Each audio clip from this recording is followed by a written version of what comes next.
El miércoles pasado llegué a casa 2 horas antes de lo previsto. Tenía una reunión con el cliente más pesado del mes, pero se canceló a última hora. Podía haberme ido a tomar una cerveza o al gimnasio, pero no. Decidí sorprender a mi mujer con una cena. Compré sushi en nuestro sitio favorito, pasé por una tienda de vinos, y me fui directo a casa con la idea de ser el buen marido. No tenía ni idea de lo que me esperaba. La puerta del portal estaba abierta, algo raro. Subí las escaleras con una bolsa en cada mano y la mente pensando en lo bien que le vendría a Marta una noche relajada. Llegué a la puerta de nuestro piso y noté algo que me puso los pelos de punta, estaba entreabierta. Silencio. Respiré hondo, empujé la puerta despacio, y entré. Fue entonces cuando los escuché. Gemidos. Claros. Acelerados. De esos que no se fingen. Provenían del dormitorio. Me quedé paralizado. Por un segundo pensé que estaba viendo una serie o algo así. Pero no. Era ella. Reconocí su voz al instante. Y la otra, la del tipo que estaba con ella, también me sonaba. Caminé despacio, como si no fuera real. Dejé las bolsas en el pasillo, junto al perchero. El sushi quedó tirado ahí mismo. Cada paso hacia el dormitorio me dolía en el pecho. Pero tenía que verlo. Tenía que saber. La puerta estaba entrecerrada. Y cuando la empujé solo un poco, vi lo que me destruyó por dentro, mi mujer, desnuda, montada sobre otro tío, moviéndose como si no existiera el mundo fuera de esa cama. El otro tipo, era Rubén. Mi primo. Ahí estaba yo. A 1,5 metros de la escena más humillante de mi vida. Y ellos ni se habían enterado. No me moví, no dije nada. Me quedé quieto ahí, en el umbral, con la mano apoyada en la puerta como si eso me anclara al suelo. No sabía si tenía que entrar corriendo, gritar, pegar a alguien o darme la vuelta y largarme. Pero no hice ninguna de esas cosas. Lo que hice fue mirar. No por morbo, no por sadismo, sino porque necesitaba entender. Porque hasta ese momento, hasta ver a Marta con Rubén, aún había una parte de mí que quería pensar que tal vez me equivocaba, que tal vez había un error, que tal vez ella estaba enferma, drogada, manipulada, hipnotizada o lo que sea. Pero no. Nadie la forzaba, nadie la engañaba, nadie le mentía. Estaba ahí porque quería. Se reía, le hablaba, le pedía cosas, le decía sucio. Lo hacía con naturalidad, como si lo llevara haciendo desde hace años. Como si ese no fuera nuestro dormitorio, como si esa no fuera nuestra cama, como si yo nunca hubiera existido. No sé cuánto tiempo me quedé ahí. Tal vez 30 segundos. Tal vez 2 minutos. Fue lo suficiente para que me grabara cada gesto, cada palabra, cada sonido. Y de pronto me di cuenta de que había dejado de escuchar mi propia respiración. Cerré la puerta lentamente y di un paso atrás. Me sentía como un intruso en mi propia casa. Caminé hacia la cocina sin hacer ruido, abrí el frigorífico como un robot, saqué una cerveza, la abrí y me senté en la encimera con la mirada perdida en la puerta del horno apagado. Tenía la mente llena de imágenes que no podía borrar y, sin embargo, no sentía nada. Era como si mi cerebro estuviera protegiéndome de todo lo que acababa de pasar. Me dolía el estómago, tenía el cuerpo tenso, pero dentro de mí no había rabia todavía. Solo una especie de silencio frío que me empujaba a pensar con más claridad de la que me gustaría. Mientras escuchaba los pasos torpes de Marta por el pasillo, probablemente yendo al baño o buscando su ropa interior, empecé a repasar los últimos meses. De golpe todo encajaba. Las cenas que cancelaba, los días que llegaba más tarde de lo normal, los faíns con las chicas del trabajo, la manera en que empezó a usar perfume para ir a por el pan, su repentina afición al pilates cuando siempre había odiado el ejercicio. Y luego estaba Rubén. El cabrón de Rubén. Mi primo, el que venía a ver los partidos del Valencia conmigo, el que se quedaba a cenar en casa y siempre traía una botella de vino para ayudar, el que se quedaba un poco más cuando yo me iba a trabajar y Marta estaba de vacaciones.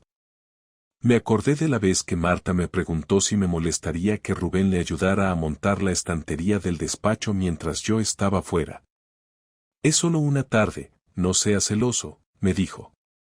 ¡Qué hijo de puta! Me bebí la cerveza entera sin darme cuenta y fui directo a por otra. Necesitaba mantenerme frío. En ese momento aún no sabía lo que iba a hacer, pero tenía claro que necesitaba pruebas. Si explotaba ahora, si entraba en la habitación a liarla, se me escaparía la oportunidad de hacer que esto tuviera consecuencias reales. La justicia no está hecha para la gente con coraje, está hecha para la gente con pruebas. Cogí el móvil del cajón de los cables, el viejo, el que usaba antes de cambiarme de modelo, y lo encendí. Tenía aún la app del sistema de cámaras de casa, esa que nunca terminé de instalar porque me parecía exagerado tener vigilancia en un piso de 80 metros. Pero había una cámara que sí conecté, la que daba al salón. Una tontería de seguridad que me convenció mi cuñado para instalar por si acaso. Y justo desde el salón podía verse el reflejo del espejo del pasillo, que daba directo a la entrada del dormitorio. En cuanto cargó la app, avancé al día de hoy. Y ahí estaba, Rubén entrando a casa a las 3:30, con una bolsa en la mano y cara de sobrado. Unos minutos después, Marta lo recibía en la puerta con una sonrisa que yo no veía desde hace meses. Se abrazaban, se besaban y caminaban juntos hacia la habitación.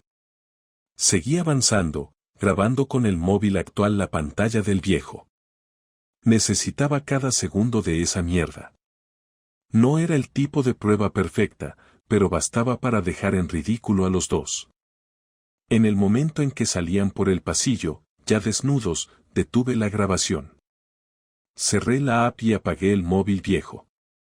Entonces la puerta del dormitorio se abrió y escuché los pasos de Marta acercándose. Me puse en pie y abrí el armario. Sacudí las llaves del coche para que las oyera, y cuando se asomó a la cocina, se quedó paralizada. Tenía el pelo revuelto, la cara todavía caliente y llevaba puesta mi camiseta favorita, la que nunca usaba. Me miró como si hubiera visto un fantasma. ¿Qué haces aquí?, dijo con una voz casi inaudible. Esta es mi casa, respondí, sin levantar la voz. Ella no supo qué contestar.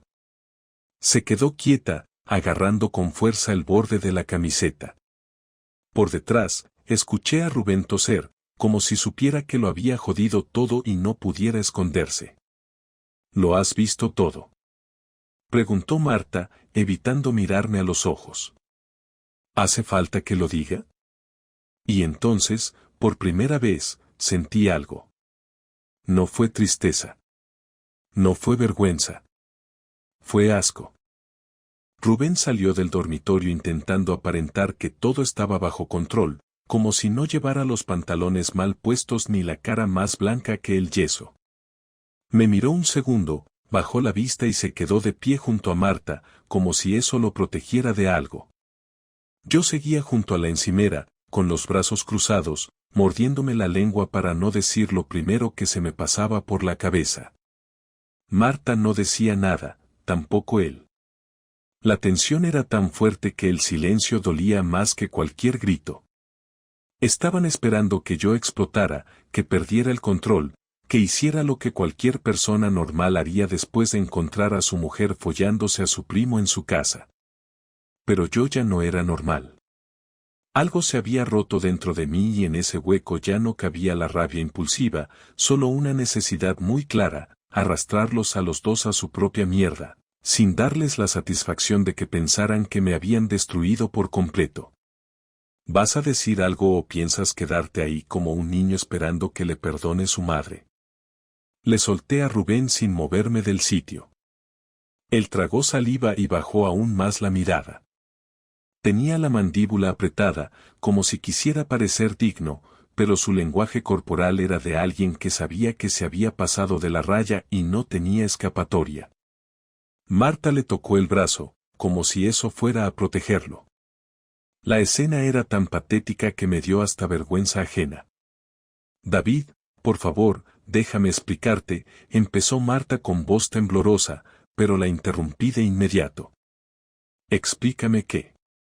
¿Que esto no significa nada? ¿Qué ha sido un error? ¿Qué necesitabas sentirte viva? A ver, dime qué mierda vas a soltar ahora, porque te juro que he escuchado todas las excusas posibles en las historias de otros, pero nunca imaginé que me tocaría a mí vivir una. Ella se quedó en silencio. Sabía que todo lo que dijera solo iba a empeorar las cosas. Rubén dio un paso hacia mí, intentando recuperar un poco de orgullo o dignidad, pero se detuvo en seco cuando vio mi cara. No porque le diera miedo, sino porque entendió que ya no estaba tratando con el primo simpático de siempre. Me miró por fin a los ojos y habló por primera vez desde que lo vi salir medio desnudo del cuarto. Mira, tío, no era mi intención, empezó, y no pude evitar reírme, una carcajada seca que hizo que hasta Marta diera un paso atrás. ¿No era tu intención? ¿Qué era entonces? ¿Tropezaste y caíste sobre mi mujer sin querer? ¿O simplemente querías ver si podías follártela sin que yo me enterara? Porque si es eso último, felicidades, lo conseguiste. Durante semanas, meses, o lo que coño haya durado esto, lo hiciste sin que yo lo supiera. Así que enhorabuena, campeón. Marta intentó acercarse, pero levanté la mano sin tocarla. Ella se detuvo como si yo le hubiera gritado, pero yo no necesitaba levantar la voz. Lo que estaba sintiendo era tan claro que no hacía falta exagerarlo. El dolor estaba, la humillación también, pero lo que más me molestaba era la cara que tenía ella, esa expresión de lástima que me ponía enfermo. Como si yo fuera la víctima de un accidente y ella tuviera que consolarme, cuando en realidad había sido ella la que apretó el gatillo. No sabíamos cómo decírtelo, dijo ella por fin, como si eso justificara algo. No hacía falta que me lo dijeras. Bastaba con no hacerlo. Rubén la miró, buscando apoyo. La situación se les había escapado por completo. Creyeron que podían salirse con la suya, que yo era tan predecible y confiado que no me daría cuenta de nada. Pero ahora estaban los dos ahí, atrapados en su propia porquería, enfrentándose por primera vez al hecho de que habían destruido todo por algo que ni siquiera sabían cómo justificar. ¿Cuánto tiempo? Pregunté sin rodeos. Marta dudó. Rubén no abrió la boca. Al final, ella contestó. Casi 3 meses. Y antes de eso, ¿con cuántos más? Ella se ofendió. Lo noté en su cara, como si mi pregunta fuera una falta de respeto. En serio, se ofendió. Eso fue lo que terminó de empujarme al otro lado. Ya no había duda, ya no había vuelta atrás. No iba a perdonar. No iba a hacer terapia de pareja. No iba a dejar que se quedaran con el papel de víctimas. Se acabó. Quiero que te vayas, le dije a Rubén. ¿Y tú qué vas a hacer? Preguntó él con una mezcla de miedo y desafío. Lo que me dé la gana. Pero tú no vas a estar aquí para verlo. Se puso las zapatillas, cogió sus cosas sin decir nada y salió por la puerta. Ni una disculpa, ni una mirada de despedida. Solo el sonido de la puerta cerrándose. Marta no se movió. Me miraba como si aún pudiera arreglar esto, como si quedara algo que salvar. Pero no quedaba nada. No quiero verte aquí mañana, le dije. Ni pasado. Tienes 2 días para recoger tus cosas y largarte. No voy a tocar nada. No voy a pelearte por el coche ni por la tele ni por las sillas del comedor. Pero no voy a seguir compartiendo espacio con alguien que me traicionó en mi propia cama. David. No. Has hecho tu elección. Ahora aguanta las consecuencias. Me fui al salón y me senté. Escuché cómo iba al dormitorio, cómo cerraba la puerta. No lloró. No gritó. Solo se quedó callada. Supongo que al menos entendió que había cruzado una línea que no se puede borrar. Y esa noche, dormí en el sofá, no porque no tuviera sitio en la cama, sino porque ya no era mi cama. Al día siguiente me desperté antes de que saliera el sol. No había dormido realmente, solo había cerrado los ojos durante un par de horas sin lograr desconectar ni un segundo. Cada vez que los abría, veía el reflejo de ellos dos, escuchaba sus voces, su respiración agitada, la imagen clavada como una herida en el centro de la frente. Me duché sin hacer ruido y me vestí con ropa cómoda, cogí las llaves del coche y salí sin decirle nada a Marta. Estaba en el dormitorio, cegaramente dormida o fingiendo que lo estaba. No me importaba. Mi plan ya estaba en marcha desde la noche anterior. No era algo improvisado ni una explosión emocional, era una decisión práctica, fría y necesaria. Pasé por casa de mi amigo Javier, le pedí el favor que ya habíamos hablado por WhatsApp. Me debía una, y esta era la forma de saldar la deuda. Le dejé una copia de las grabaciones, las que había hecho desde el móvil viejo y las que había pasado al pendrive. Le expliqué con detalle cómo y cuándo entregarlas. Javier era abogado, tenía experiencia en separaciones y sabía exactamente a quién enviarle esa información. Sabía también que Rubén trabajaba en una empresa pública y que cualquier escándalo como este podía costarle algo más que una multa. Lo que quería era que los dos sintieran el mismo nivel de descontrol que sentí yo al verlos juntos. Después pasé por el banco y congelé la cuenta compartida. Saqué la mitad exacta de lo que había, nada más. Era dinero que habíamos acumulado entre los dos, así que no pensaba tocar ni un euro de más. No lo hacía por codicia, sino por control. También cancelé las tarjetas que yo había solicitado a su nombre y llamé a la inmobiliaria para informar de que solo yo seguiría ocupando el piso a partir de ese mes. Ellos entendieron de inmediato el tipo de situación. No era la primera vez que veían algo así. La parte legal venía después, pero ese era el paso previo para ir cerrando los frentes. Volví a casa a las 11. Marta ya estaba despierta. Se había duchado, peinado y maquillado, como si con eso pudiera cubrir lo que había hecho. Llevaba un pantalón ancho y una camiseta vieja mía, y estaba en la cocina tomándose un café como si nada hubiera pasado. Me miró, no dijo nada, solo esperó. Me acerqué, saqué un sobre del bolsillo interior de mi chaqueta y lo dejé encima de la mesa. Esto es para ti, le dije sin levantar la voz. Lo abrió. Dentro había una copia de las grabaciones y una nota que simplemente decía, ya no hay nada que hablar. ¿Esto qué es, una amenaza? No. Es un recordatorio. De que ya no me perteneces, ni yo a ti. Y de que no voy a cargar con tus decisiones. Voy a hacer las cosas bien, por las vías legales, pero no voy a permitir que esto se quede en una conversación incómoda que olvidamos dentro de 2 semanas. Lo que hiciste tiene consecuencias, y no solo emocionales. Se quedó mirándome, pero esta vez no hubo lágrimas ni súplicas. Supo que era inútil. ¿Vas a hablar con mis padres? No. Lo harás tú. ¿Y con los tuyos? Ya lo hice esta mañana. Y también con Rubén. Le mandé un mensaje con copia de lo que tengo. Le dije que no quiero volver a verlo ni una sola vez en mi vida. Que desaparezca.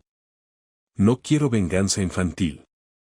No voy a reventarle el coche ni ir a su trabajo a montar un escándalo. Solo quiero que entienda que ya no forma parte de mi entorno. No existe. Marta agarró el sobre como si pesara más de lo que realmente era. Sabía que ahí dentro había más que unas imágenes. Era el final de todo. El cierre. Lo inevitable. ¿Y ahora qué? Ahora te vas. ¿Y si no lo hago? No tienes a dónde ir que no sea la casa de tus padres o la de alguna amiga, porque no pienso dejar que vuelvas aquí después de hoy. Puedes llevarte tus cosas cuando quieras.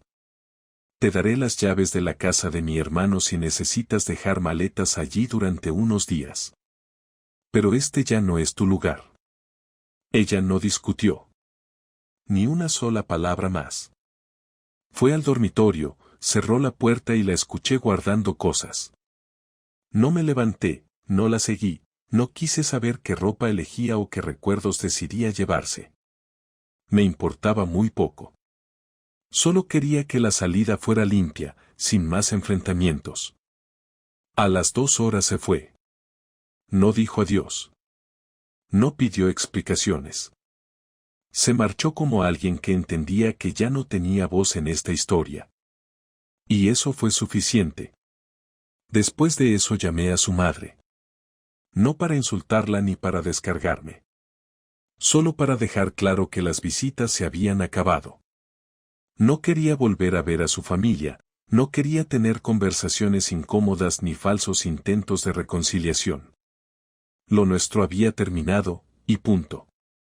Su madre, por extraño que parezca, no se sorprendió. Su silencio al otro lado del teléfono fue más honesto que cualquier frase de consuelo. Ese mismo día envié el paquete a recursos humanos de la empresa donde trabaja Rubén. No necesitaba que lo echaran. No me importaba eso. Solo quería que supieran con quién estaban tratando. En el sobre iba una carta explicando que esa persona había entrado en una casa donde no vivía, aprovechando su relación familiar para acostarse con la esposa de otro. Lo firmé con mi nombre completo, con fecha y DNI. Sin amenazas. Sin insultos. Solo hechos. Esa noche dormí en la cama, solo, sin ruido, sin voces al otro lado de la puerta. Dormí mal, pero dormí con la sensación de haber recuperado algo que ella me había intentado quitar, mi capacidad de tomar el control. Y eso era más importante que cualquier revancha. Pasaron 3 días desde que Marta salió por la puerta sin mirar atrás. Durante ese tiempo no me llamó, no me escribió, no hizo ningún intento de contacto. Lo único que recibí fue un mensaje de su hermana preguntando si estaba bien y otro de una amiga suya pidiéndome que no fuera cruel con ella. No respondí a ninguno. No porque no tuviera que decir, sino porque todo lo que valía la pena decir se lo iba a decir directamente a ella. El viernes por la tarde recibí una llamada suya desde un número desconocido. Contesté porque sabía que tarde o temprano íbamos a tener esta conversación. No la necesitaba, pero quería que quedara claro que no había confusión, ni ambigüedad, ni segundas oportunidades. ¿Puedes hablar?, dijo con voz baja, como si estuviera en algún lugar público. Habla, le respondí, seco, sin interés por el contexto. Solo quiero saber si podemos vernos. Para cerrar esto. Para que me escuches. Mañana. A las 11. En el piso. Quiero que me devuelvas la llave. Está bien. Nos vemos ahí. Colgué. No le di margen para negociar nada más. Quería que viniera, que me diera la llave, y que dijera lo que tuviera que decir de una vez. No tenía ninguna ilusión de que fuera a pedirme perdón de verdad ni que intentara explicar algo que tuviera sentido. No esperaba empatía ni arrepentimiento. Pero necesitaba mirar a esa persona a los ojos por última vez y confirmar que ya no quedaba nada. El sábado, cuando tocó el timbre, ya la estaba esperando. No abrí con prisa. Le di el tiempo suficiente para que entendiera que ya no tenía ningún tipo de privilegio. Cuando abrí, llevaba una chaqueta larga y el pelo recogido. Traía una mochila pequeña colgada del hombro y la mirada cansada. No entró directamente, esperó a que yo le hiciera un gesto, lo cual me pareció lo mínimo. Gracias, dijo al entrar. Siéntate. No quiero estar de pie toda la conversación. Nos sentamos en el comedor. Ni café, ni agua, ni cortesía. Había una tensión presente pero no era hostil. Era una frialdad funcional, como cuando se termina un contrato y las partes se reúnen a firmar los papeles.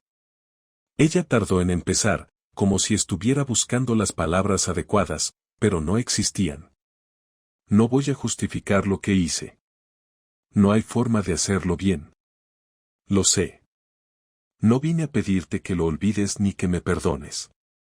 Solo quiero que me escuches. Habla. No fue planeado. Lo de Rubén. Pasó porque yo no estaba bien. Me sentía desconectada de todo. De ti, de mí, de la rutina.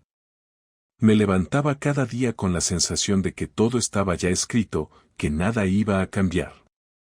No te lo dije porque no sabía cómo decirlo sin parecer una desagradecida.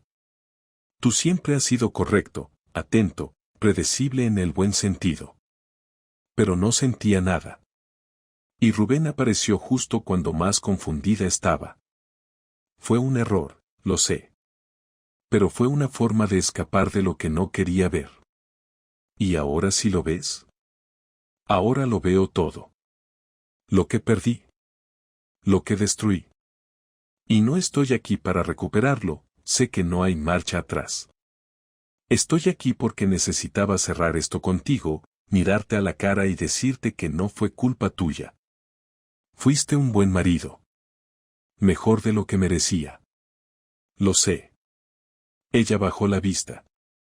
No porque esperara que dijera algo amable, sino porque entendió que no le iba a facilitar esta despedida. No era mi trabajo aliviar su culpa. No después de lo que hizo. Me he ido a vivir con mi madre. No sé cuánto tiempo estaré ahí, pero no tengo nada claro todavía. No tengo pareja, no estoy con nadie.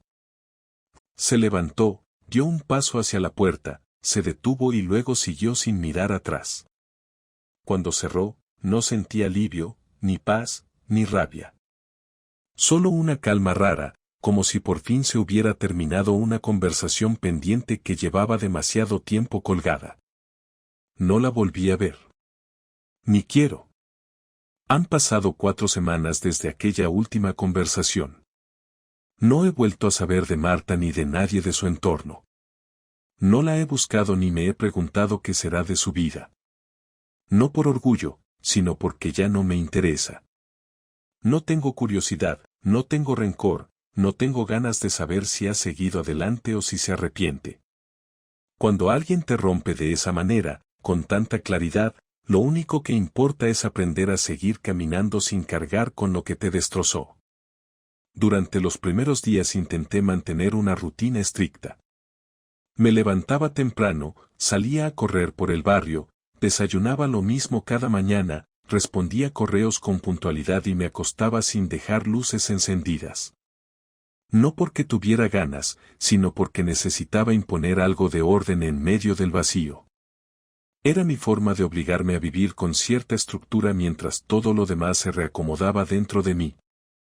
A veces me preguntan si me siento solo, y la respuesta es que sí, pero no del modo en que la gente imagina. No echo de menos a Marta ni su compañía. Echo de menos la idea de estabilidad, la certeza de tener a alguien con quien contar, aunque esa certeza fuera una ilusión. Los fines de semana son los más difíciles. No hay tareas urgentes, no hay obligaciones, solo horas largas en las que el silencio de la casa se hace más evidente. Aún así, he aprendido a usar ese tiempo para recuperar partes de mí que había dejado de lado. Volví a tocar la guitarra, algo que no hacía desde antes de casarme. También empecé a escribir, sin pretensión de publicar ni de mostrarle a nadie lo que hago. Escribo para vaciar la cabeza, para dejar que los pensamientos salgan sin filtro, como ahora. Es raro, porque nunca me vi como alguien sentimental o introspectivo, pero después de todo esto, he entendido que si no te das espacio para procesar lo que sentiste, terminas arrastrándolo de forma más silenciosa y peligrosa. El trabajo ha sido un refugio útil, aunque no suficiente. Mis compañeros notaron que algo había pasado. No lo preguntaron directamente, pero se notaba en las miradas, en los silencios, en los cafés que ahora me ofrecían sin decir nada. Uno de ellos, Sergio, se atrevió a decirme que parecía más tranquilo, y que eso le parecía curioso teniendo en cuenta lo que había escuchado. No le respondí. No porque me molestara, sino porque no sabía qué responder. Tranquilo no es la palabra. Estable, quizás. En paz con el hecho de que lo peor ya pasó, aunque eso no signifique que esté bien. Porque no estoy bien. Pero estoy entero. Y eso, por ahora, me basta. Lo más duro fue contarle a mis padres. No quería dar explicaciones, pero sabía que no podía mantener esa parte de mi vida escondida. Pensaban que todo seguía normal, que Marta y yo estábamos bien, que incluso teníamos planes de mudarnos en un futuro. Cuando fui a su casa a comer un domingo y vieron que estaba solo, lo entendieron sin que yo dijera nada. Solo me preguntaron si necesitaba ayuda. Les dije que no. Mi padre me palmeó el hombro y mi madre sirvió la comida como si nada hubiera cambiado. Pero cambió todo. Les agradezco que no hicieran preguntas. Que entendieran que necesitaba espacio. Esa fue la mayor muestra de cariño que podían darme. He recibido mensajes de gente que no esperaba. Compañeros de universidad, amigos de los que me distancié con los años, incluso un vecino con el que apenas hablaba más allá de saludar en el ascensor. Me ofrecieron salir, tomar algo, distraerme. Algunos lo acepté, otros no. No porque me molestaran, sino porque necesitaba controlar mis tiempos. Salí con Javier un par de veces, fuimos a un bar a ver un partido, hablamos de cualquier cosa menos del tema. Lo agradecí. Me ayudó a sentirme una persona normal durante un par de horas, alguien que no estaba en medio de una crisis personal. Después, volví a casa, me quité los zapatos y me senté solo en el sofá, pero con la certeza de que algo estaba empezando a cambiar.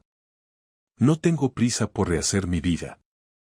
La gente te empuja a eso, como si hubiera un calendario que cumplir. Me han dicho que soy joven, que encontraré a alguien más, que el tiempo cura. No quiero oír esas frases. No necesito consuelo disfrazado de consejos. Lo único que quiero es entender en qué momento me perdí a mí mismo dentro de una relación que parecía estable, pero que claramente no lo era. No por lo que hizo Marta, sino por lo que permití yo. Por no hacer preguntas, por asumir que todo estaba bien, por ceder espacio sin darme cuenta. Lo que más duele no es haber sido traicionado, sino haber ignorado las señales por miedo a incomodar. Hoy estoy mejor. No bien, pero mejor. He aprendido a hacer planes solo, a comer sin mirar el otro lado de la mesa, a dormir sin esperar que alguien entre por la puerta del baño. No es fácil, pero es posible. Y con eso me basta. No tengo grandes objetivos ahora mismo. No quiero encontrar el amor ni construir nada nuevo. Solo quiero vivir de forma honesta, sin mentiras, sin dobles discursos, sin tener que justificarme. Si eso llega a cambiar en el futuro, lo aceptaré. Pero por ahora, me quedo con lo que tengo, mi espacio, mi tiempo, mi dignidad intacta, y la tranquilidad de saber que no fui yo quien rompió esto. Esa es mi historia. No la más trágica del mundo, ni la más cruel. Solo una historia más de alguien que confió y fue traicionado, pero que no se quedó ahí. Porque al final, lo que importa no es lo que te hacen, sino lo que haces después.